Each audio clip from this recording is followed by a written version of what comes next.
Assalamualaikum warahmatullahi wabarakatuh. Alhamdulillahi rabbil alamin, wa bihi nasta'inu ala umuri dunya waddin. Ashhadu an la ilaha illallah wahdahu la syarika lah, wa ashhadu anna Muhammadan abduhu wa rasuluh. Allahumma salli wa sallim ala nabiyyina Muhammad wa ala alihi wa ashabihi ajma'in. Amma ba'd. Jemaah kuliah subuh yang dirahmati Allah, berikutnya kita akan lanjutkan kajian kita tentang eskatologi akhirat ini, yaitu tentang Al-Haud atau telaga Nabi Sallallahu Alaihi Wasallam. Apa itu telaga Nabi Sallallahu Alaihi Wasallam? Bagaimana telaga itu? Lalu siapa saja yang datang ke telaga Nabi Sallallahu Alaihi Wasallam dan siapa yang terusir tidak bisa untuk datang kepada telaga Nabi itu. Ma'asyiral muslimin rahimakumullah, membuka bahasan tentang Al-Haud ini atau telaga Nabi ini menarik apa yang disampaikan oleh Syekh Mahir Ahmad As-Sufi itu dalam kitab beliau. Beliau nyatakan bahwa sesungguhnya keberadaan Al-Haud ini atau telaga Nabi Sallallahu Alaihi Wasallam di hari kiamat ini adalah sesuatu yang sangat agung, karena pada waktu itu semua makhluk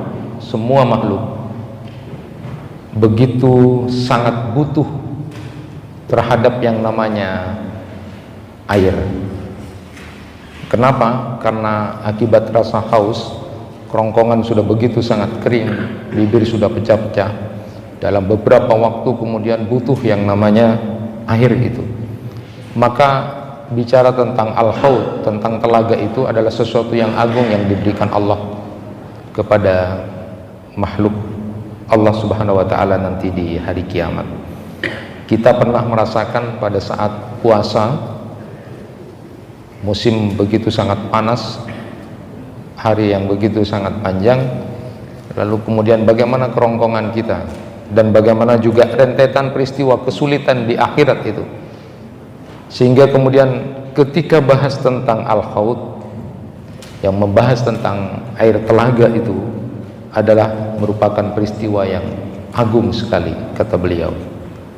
Sungguh Allah Subhanahu wa taala memberikan rahmat kepada orang-orang beriman dari para nabi dan rasul itu, pengikut para nabi dan rasul yang setia di masing-masing.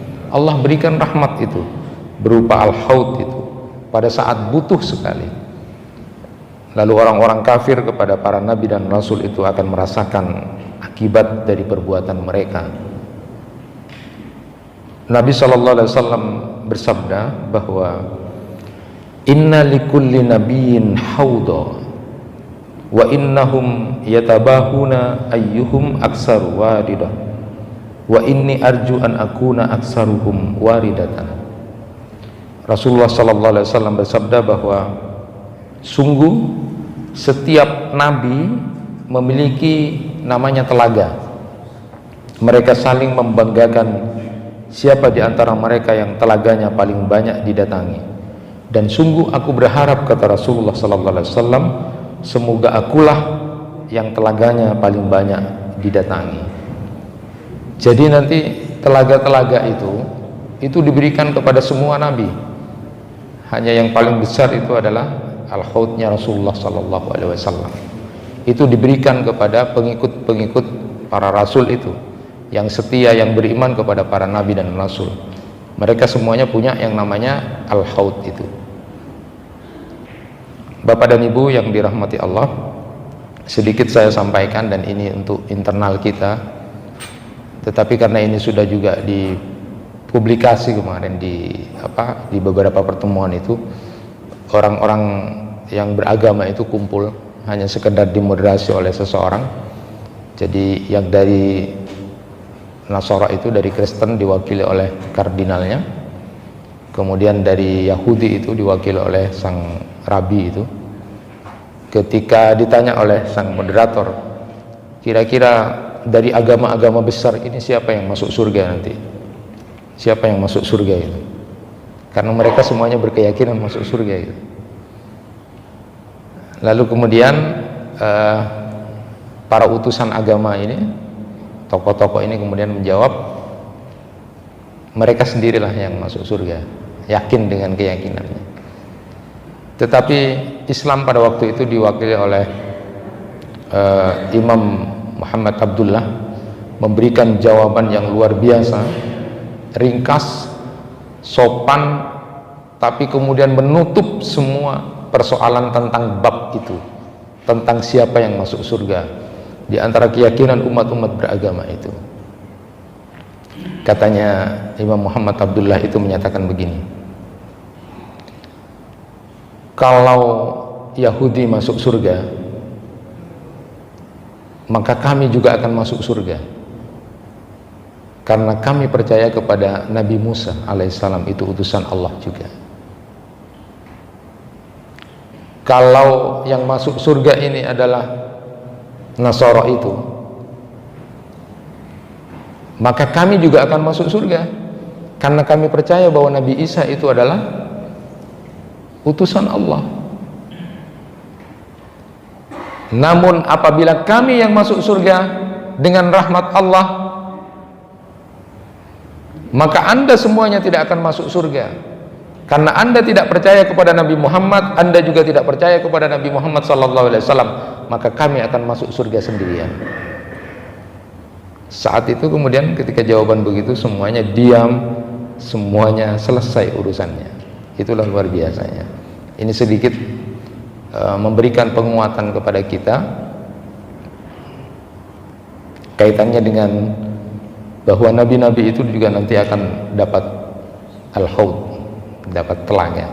Nah, kita bisa untuk memberikan jawaban semacam itu, ya. Mereka tidak percaya dengan Nabi Muhammad SAW. Allahumma salli ala Muhammad sallim. Jemaah yang dirahmati Allah.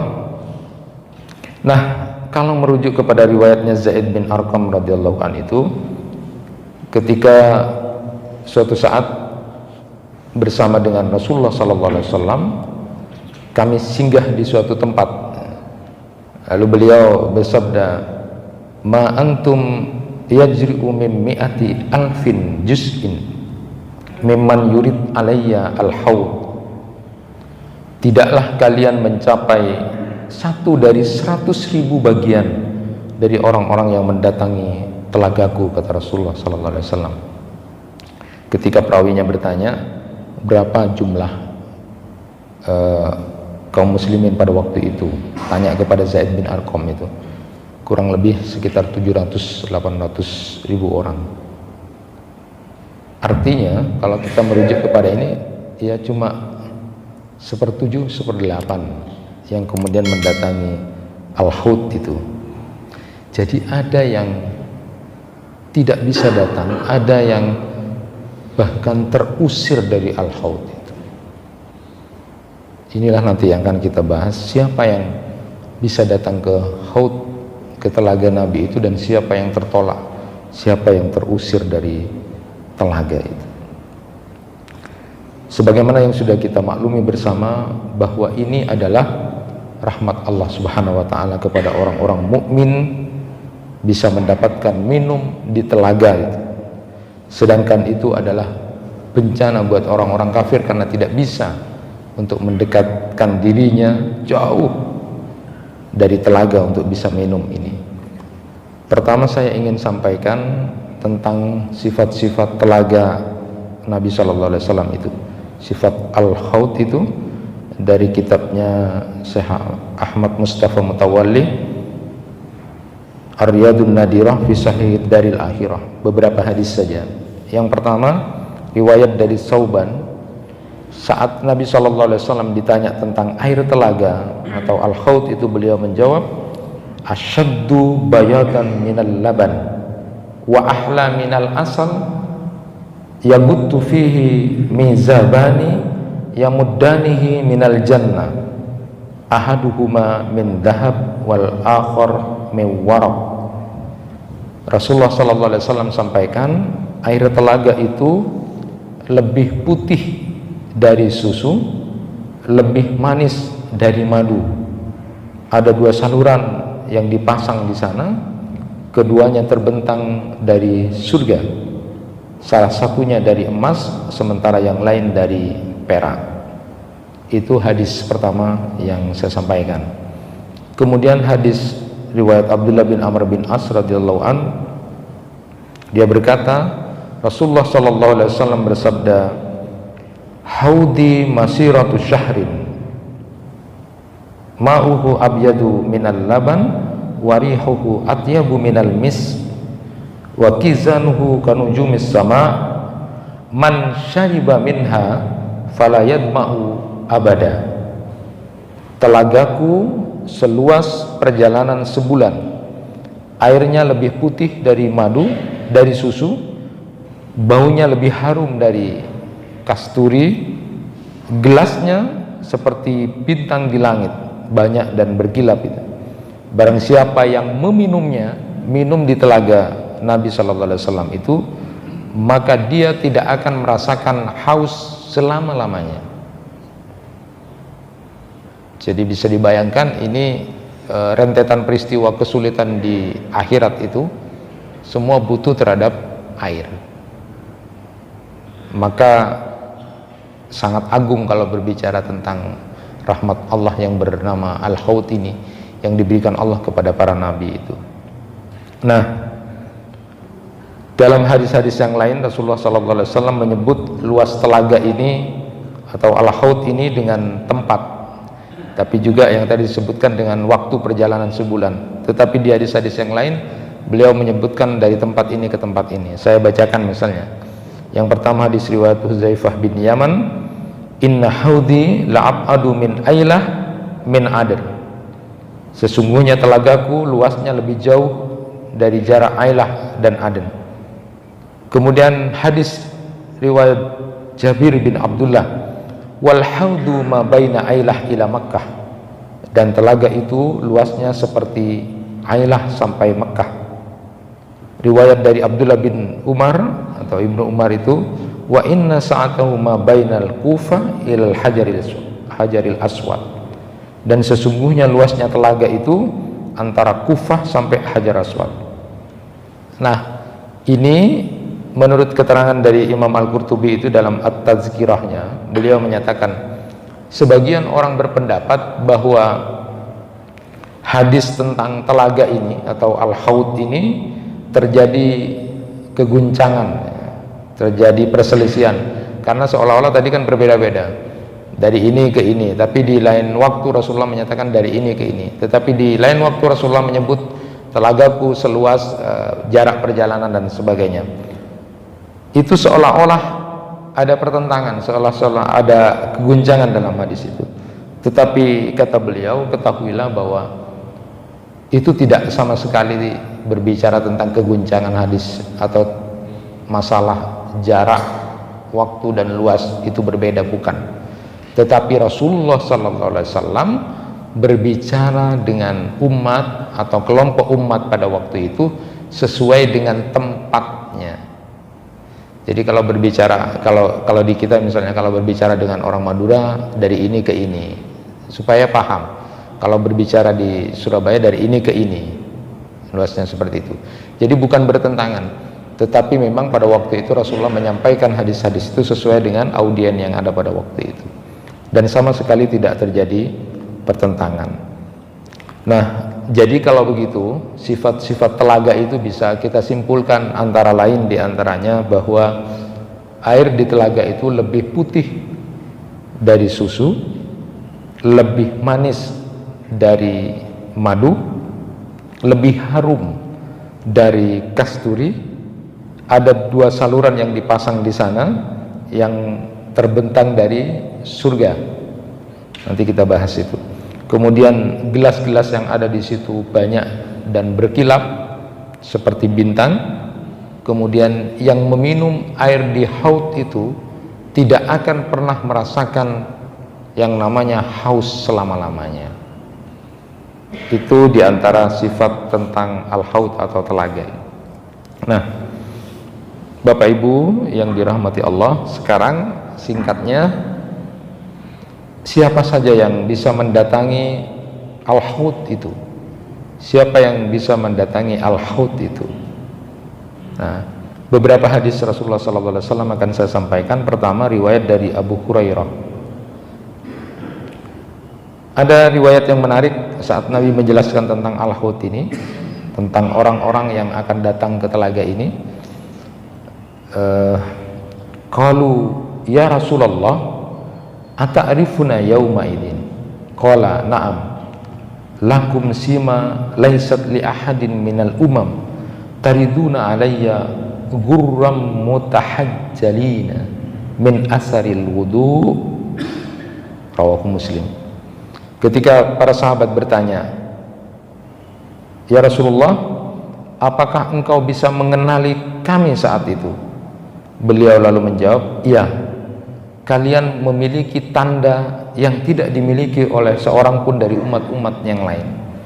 Kalian mendatangiku pada waktu itu dalam keadaan memburatkan cahaya karena sisa wudhu. Hadis riwayat Muslim.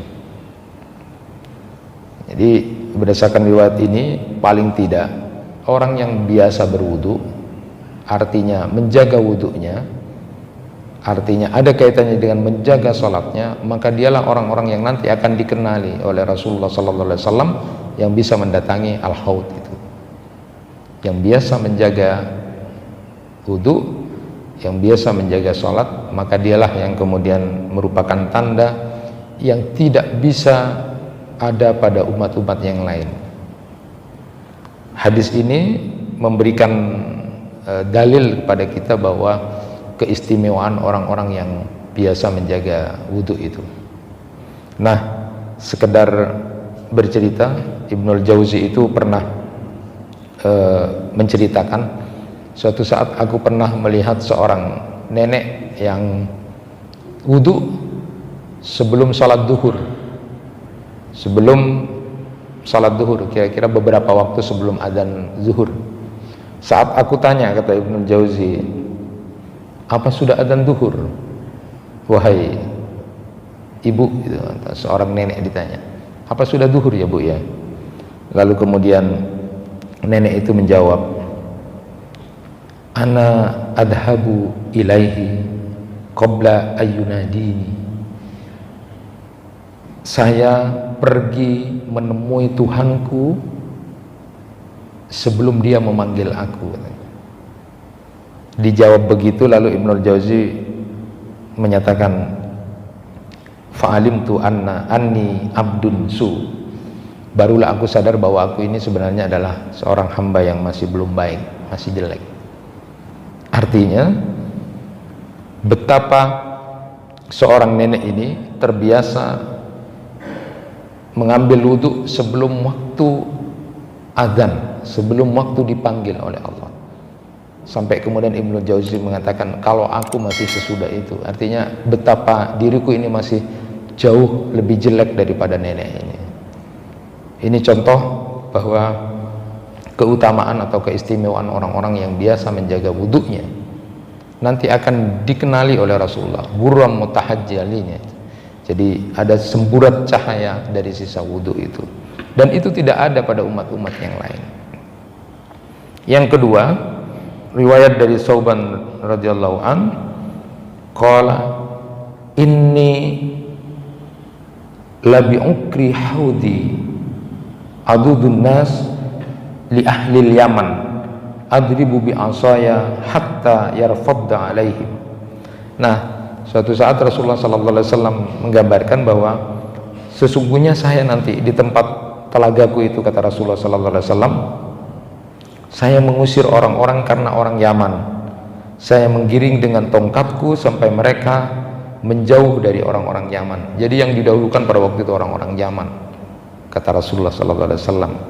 Nah, ada penjelasan yang menarik bahwa maknanya, di samping memang yang diutamakan orang-orang tertentu oleh Rasulullah SAW karena sifatnya, karena orang-orang Yaman pada waktu itu adalah mereka bersegera untuk menyambut Islam. Jadi mereka adalah orang-orang Ansor yang bersegera untuk menyambut Islam. Jadi kesimpulannya di hadis ini bahwa orang-orang yang suka menyambut, membangun persaudaraan sesama mukmin, menyambut senang dengan Islam itu, menyambut persaudaraan sesama mukmin, dialah orang-orang yang nanti akan diutamakan juga untuk datang ke haud itu. Sebaliknya artinya mereka yang suka bermusuh-musuhan, hatinya tidak bersih, maka akan jauh dari haud itu. Yang ketiga, riwayat dari Sauban juga tentang orang pertama yang mendatangi telaga setelah Nabi Sallallahu Alaihi Wasallam.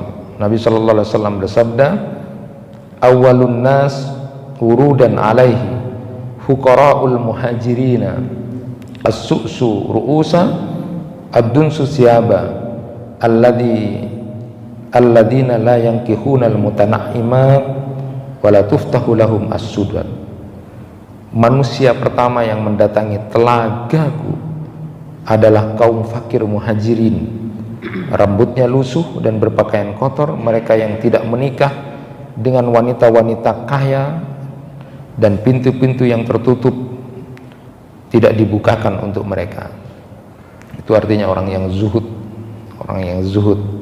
Buat kita pelajarannya, sekali lagi, jangan menjadi orang yang suka merendahkan, menyepelekan orang karena kita punya kedudukan yang lebih tinggi secara strata sosial, lalu menganggap orang-orang pinggiran, lalu menganggap orang-orang yang ya seperti digambarkan tadi, orang lusuh, dia kemudian tidak menikah dengan wanita-wanita yang kaya, kalau mau masuk ke orang-orang masih tidak dibukakan pintu. Artinya jangan pernah merendah. Justru mereka lah yang nanti ketika mereka termasuk golongan orang-orang yang dicintai Allah karena kekuatan akidah dan kekuatan ibadahnya, justru mereka lah yang pertama kali akan merasakan al-haud itu. Jadi berdasarkan ini, maka secara umum telaga Rasulullah SAW itu akan didatangi oleh mereka yang beriman kepada Allah dan Rasulnya, mengikuti syariatnya seperti yang tadi dicontohkan, yang ahli wudhu, ahli sholat, lalu kemudian yang suka membangun persaudaraan, menyambut Islam, kegiatan-kegiatan aktivitas Islam, menyambut persaudaraan, tidak suka bermusuhan, orangnya zuhud, mereka lah yang nanti akan datang ke telaga Rasulullah SAW. Sementara orang-orang yang enggan, orang-orang yang sombong untuk mengikuti syariat ini akan dihalau untuk mendekati telaga berdasarkan hadis-hadis tadi. Jamaah yang dirahmati Allah, memang ada perbedaan ulama tentang kapan saat mendatangi haud itu. Apakah sebelum melewati sirat, ataukah sesudah melewati sirat? Ada yang mengatakan bahwa haud itu didatangi sebelum melewati sirat. Jadi setelah mizan, ya, sebelum melewati sirat, maka datanglah ke haud itu. Jadi haud itu sebelum melewati sirat. Ada yang berpendapat begitu. Karena saat itu memang manusia butuh sekali terhadap minum. Sangat butuh terhadap minum. Itu salah satu di antara pelataran kesusahan di hari kiamat. Jadi ada yang berpendapat bahwa itu sebelum melewati sirat. Tetapi ada yang berpendapat bahwa seperti Al-Hafidh Ibnu Hajar Al-Asqalani itu, berdasarkan hadis-hadis yang diriwayatkan oleh Imam Bukhari bahwa bahasan tentang haud ini ditulis setelah sirat dan syafaat. Artinya bahwa mendatangi haud itu, mendatangi telaga Nabi itu setelah melewati sirat. Juga berdasarkan hadis dari Anas bin Malik kemarin yang disampaikan bahwa, ya Rasulullah, saya minta syafaat kepada engkau, lalu di mana aku temui engkau? Lalu Rasulullah menjawab, temui aku di sirat. Kalau tidak bertemu engkau ya Rasulullah, maka temui aku di mizan. Kalau tidak ketemu engkau ya Rasulullah, maka temui aku di haud, di telaga. Itu artinya bahwa haud itu didatangi setelah melewati sirat. Memang ada perbedaan pendapat tentang itu. Nah, berikutnya sekarang adalah siapa orang-orang yang terusir dari telaga Nabi Shallallahu Alaihi Wasallam, karena ini penting untuk kita ketahui. Ada tulisan dari Syekh Muhammad Al-Wasabi, itu beliau menulis risalah kecil At-Tardu wal Ib'ad an Haudi Yaumil Ma'ad. Orang-orang yang terusir, orang-orang yang terjauhkan dari telaga Nabi Shallallahu Alaihi Wasallam. Beliau membagi dua berdasarkan hadis-hadis Rasulullah Shallallahu Alaihi Wasallam. Yang pertama itu kelompok orang-orang yang melakukan perbuatan yang menyimpang atau berbeda dari ajaran Nabi Shallallahu Alaihi Wasallam. Itu ada 27 hadis. Jadi di kitab atau risalah kecil itu beliau mengumpulkan ada 34 hadis Rasulullah yang berkaitan dengan haud ini. Nah, kelompok pertama beliau bagi orang yang nanti akan terusir, tidak bisa mendatangi haud, itu adalah kelompok orang-orang yang kemudian menyimpang, mengada-ngadakan sesuatu dari ajaran Nabi Shallallahu Alaihi Wasallam. Beliau tulis seperti itu, didasarkan kepada 27 hadis. Dan kelompok kedua adalah orang-orang yang berinteraksi dengan penguasa yang zalim dan suka berdusta. Nanti ada tujuh hadis yang beliau sampaikan. Dan itulah dua kelompok manusia yang akan dijauhkan dan tidak akan pernah mendatangi haud itu.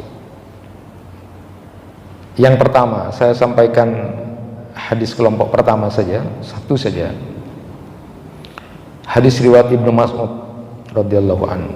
Qala Nabi sallallahu alaihi wasallam, ana faratukum alal haud la yurfa'anna ilayya rijalun minkum hatta idza ahwaitu la unawilahum ihtuliju duni fa aqulu ay rabbi ashabi yaqul la tadri ma ahdatsu ba'dak. Ini kalimat yang di hadis-hadis yang lain, 26 hadis yang lain, la tadri ma ahdatsu ba'dak. Nabi sallallahu alaihi wasallam bersabda, saya mendahului kalian di telaga, maka sungguh beberapa orang di antara kalian diangkat, ditampakkan oleh Allah Subhanahu wa taala sehingga aku melihat mereka, kata Rasulullah sallallahu alaihi wasallam. Sehingga ketika aku mencoba untuk mendapatkan mereka, lalu mereka disingkirkan dariku. Lalu aku berkata, wahai Rabb, itu adalah sahabatku, itu adalah sahabat-sahabatku. Kemudian dia berkata, sesungguhnya Muhammad, engkau tidak tahu apa yang mereka ada-adakan sepeninggalmu. Jadi ini 26 hadis yang lain juga sama, ada kalimat la tadri ma ahdatsu ba'dak. Jadi Rasulullah itu ketika ditampakkan ini loh, umatmu terus mau digapai oleh Rasulullah, disingkirkan oleh Allah. Itu sahabat-sahabatku ya Allah. Kamu tuh loh tidak tahu apa yang dilakukan dia setelah kamu meninggal dunia. Nah, inilah yang menjadi pembicaraan para ulama, siapa orang yang disebutkan Allah itu orang yang sesudah Nabi lalu kemudian dia melakukan perbuatan yang Rasulullah tidak tahu gitu.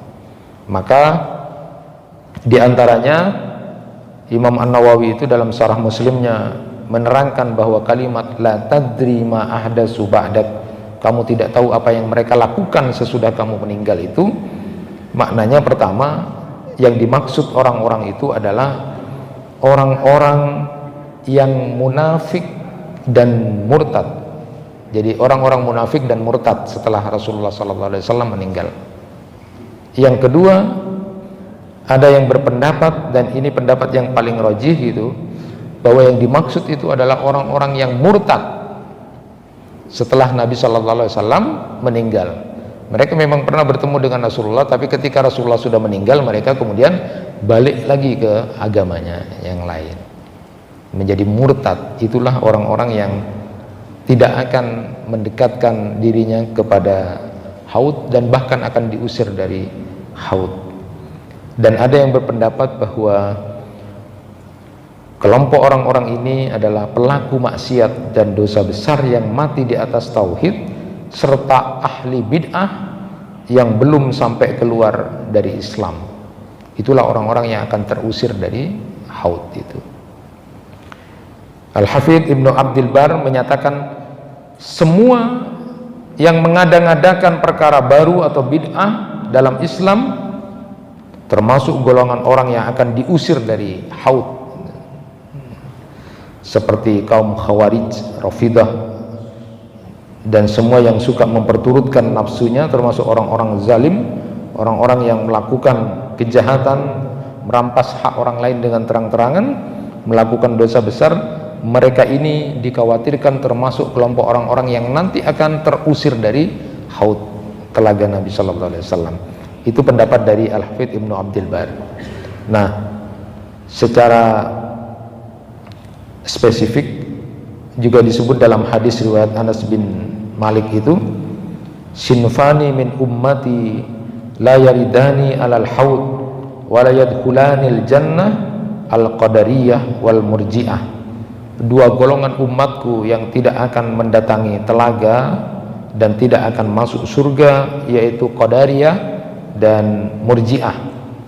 Jadi kalau Qadariyah itu adalah paham yang beranggapan bahwa manusia itu punya kekuasaan dengan kehendaknya sendiri. Tuhan itu tidak ikut-ikut. Tuhan itu tidak ikut-ikut. Nah, itu yang akan dijauhkan dari telaga dan tidak akan masuk surga. Tapi kalau kelompok Murji'ah, kalau Murji'ah itu tidak memasukkan amal dalam bagian dari iman. Jadi pokoknya sudah beriman, walaupun dia melakukan dosa besar, dosa apa, ya tetap aja dia orang mukmin. Itu orang Murji'ah. Dan ini adalah orang-orang yang menyimpang pemikirannya dari ajaran agama. Nah, kalau demikian, dari kelompok pertama ini yang terusir atau tidak bisa memasuki haud itu atau merasakan nikmatnya minum air telaga Nabi Sallallahu Alaihi Wasallam, itu adalah kelompok mereka yang durhaka, mereka yang murtad, dan mereka-mereka yang kemudian kembali kepada kekafiran secara hakiki, atau mereka-mereka yang tidak acik atau istiqomah di dalam ketaatan kepada Allah Subhanahu wa taala, menukar kebaikan ketaatan yang biasa dilakukan dengan kejelekan. Itu kelompok yang terusir. Ini buat pelajaran buat kita, mudah-mudahan kita tidak termasuk golongan ini. Jadi golongan kelompok orang-orang yang murtad ya. Kalau sekarang lagi viral orang murtad itu. Nah, yang kedua ini yang menarik memang.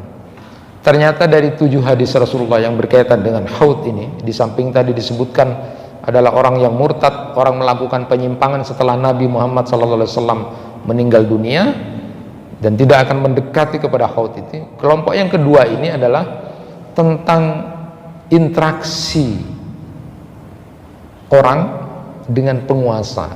Itu juga ternyata punya pengaruh terhadap haud ini, bisa mendatangi atau tidak. Saya ambillah satu hadis dari riwayat Hudzaifah bin Yaman radhiyallahu an.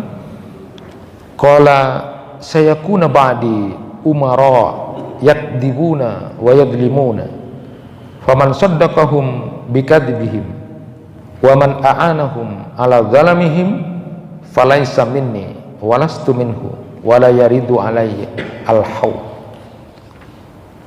wa man lam yusaddiqhum wa lam yu'ainhum ala zalamihim fahuwa minni wa ana minhu wa yaridu alayya al-haud.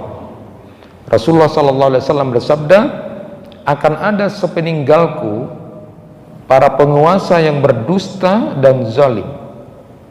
Siapa yang membenarkan kebohongan mereka dan membantu mereka dalam kezalimannya, maka dia bukan dari golonganku, kata Rasulullah, dan aku bukan dari golongan dia, kata Rasulullah, dan dia tidak akan pernah mendatangi haud. Dia tidak akan pernah mendatangi telagaku, kata Rasulullah sallallahu alaihi wasallam. Dan siapa yang tidak membenarkan serta tidak membantu kezaliman mereka, maka dia dari golonganku dan aku dari golongannya, serta dia akan masuk ke telagaku al-haud. Jadi hadis ini memberikan gambaran, dan 6 hadis yang lain sama, berbicara tentang interaksi dengan penguasa. Hadis ini menggambarkan yang pertama, akan ada suatu saat umara atau penguasa yang suka berdusta dan zalim, bahwa yang ikut membenarkan kebohongan penguasa dan bahkan ikut membantu kezalimannya, maka dia tidak akan pernah datang ke telagaku, kata Rasulullah SAW. Begitu sebaliknya, siapa yang tidak ikut, maka dia akan datang ke telagaku, kata Rasulullah. Maka ini penting, interaksi masyarakat dengan penguasa ini disebutkan dalam hadis-hadis itu. Kita sampaikan itu. Cuma kita tidak bisa menentukan siapa, kapan itu. Yang penting dalam komunitas apapun, kalau kita paham ini dalam komunitas kecil, komunitas perkumpulan kekuasaan kecil, dia memang orangnya zalim, dia memang orangnya pendusta, maka kita tidak boleh ikut-ikutan. Karena kalau kita ikut ke dalamnya, maka tidak akan merasakan telaganya Rasulullah. Tetapi kalau kita tidak ikut membenarkan atau ikut membantu, maka kita termasuk golongan orang-orang yang nanti akan mendapatkan haud itu. Termasuk diantaranya dalam konteks kepemimpinan atau kepenguasaan itu, termasuk jangan menjadi penjilat-penjilat dalam kekuasaan. Penjilat-penjilat kekuasaan ini termasuk orang-orang yang tidak akan merasakan telaga dari Rasulullah SAW. Jamaah yang dirahmati Allah, sedikit memberikan kekuatan kepada kita cerita tentang Imam Abu Hanifah itu yang menolak untuk menerima sebuah jabatan menjadi qadhi, menjadi hakim di Kufah pada waktu itu. Gubernur Irak saat itu, Ibnu Hubairah itu sudah mengancam, pokoknya nggak, sampean harus jadi. Tapi terus saja Imam Abu Hanifah itu tidak mau. Sampai berita itu sampai ke Khalifah Abu Ja'far Al-Mansur, Khalifah dari Bani Umayyah itu, kemudian dengar berita itu. Imam Abu Hanifah itu disuruh jadi ketua pengadilan, tidak mau katanya.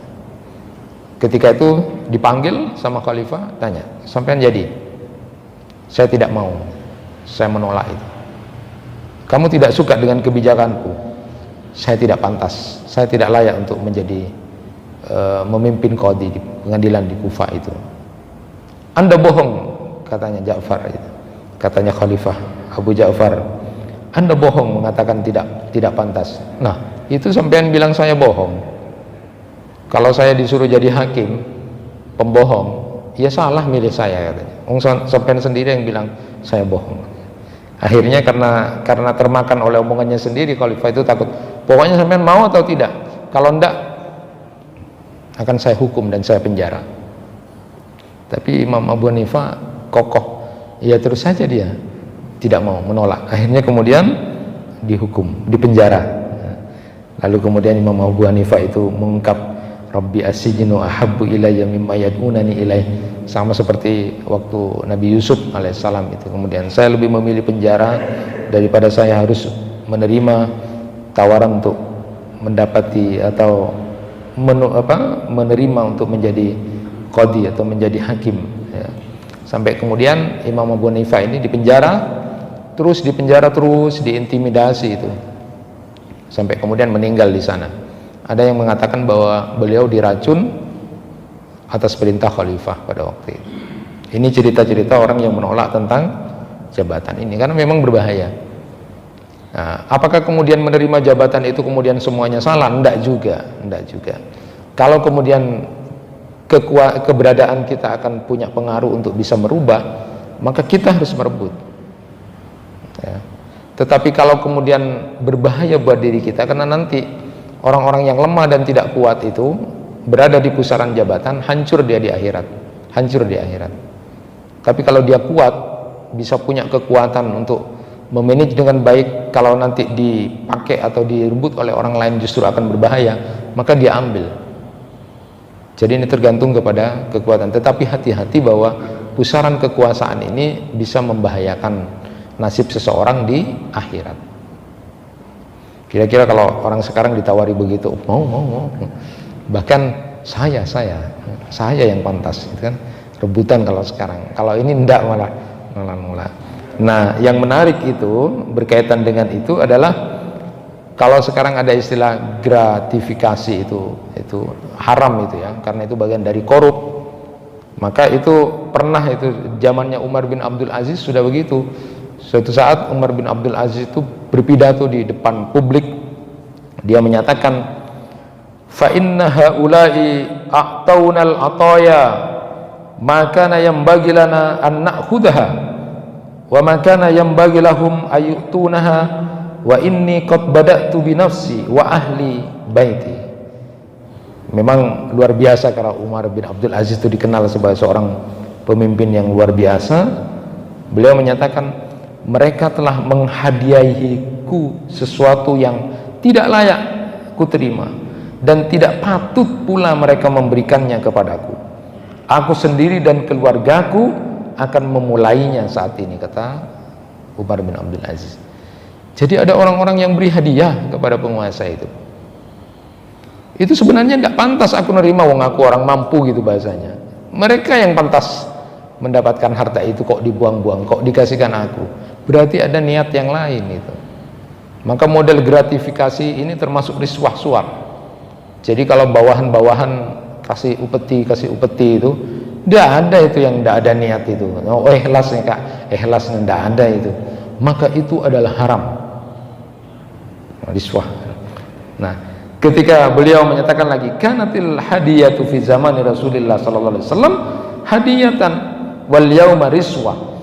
Hadiah pada zaman Nabi itu ya memang hadiah, tetapi hari ini adalah termasuk suap.